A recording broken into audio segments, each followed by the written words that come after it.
একদা নবী মুহাম্মদ তার সাহাবীদের উদ্দেশ্য করে একটি গভীর সত্য বলেছিলেন, যে মানুষ অন্যের প্রতি দয়া করে না, আল্লাহ তার প্রতি দয়া করেন না।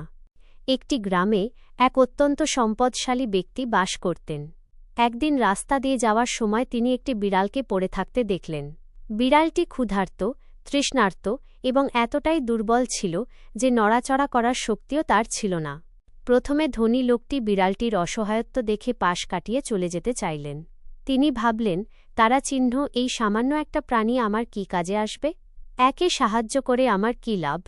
কিন্তু কয়েক কদম যেতেই তাঁর কানে নবী এর সেই কথাগুলো যেন বেজে উঠল, সব সৃষ্টিজীবের প্রতি দয়া করার গুরুত্ব।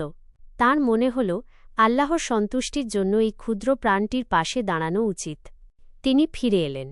পরম মমতায় বিড়ালটিকে পানি পান করালেন এবং কিছু খাবারের ব্যবস্থা করলেন। ধীরে ধীরে বিড়ালটি সুস্থ হয়ে উঠল। ফলশ্রুতি, অদ্ভুত বিষয় হল, এই ঘটনার পর থেকে সেই ব্যক্তির জীবনে এক প্রশান্তি নেমে এল। তিনি খেয়াল করলেন, গ্রামের মানুষ তাকে আগের চেয়ে অনেক বেশি শ্রদ্ধা করছে এবং তার প্রতিটি কাজে এক অভাবনীয় বরকত ও শান্তি অনুভূত হচ্ছে।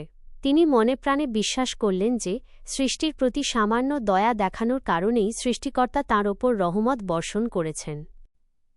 শিক্ষা।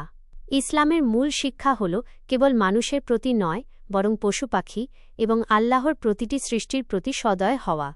আমাদের ছোট একটি ভালো কাজও আল্লাহর কাছে বড় পুরস্কারের কারণ হতে পারে।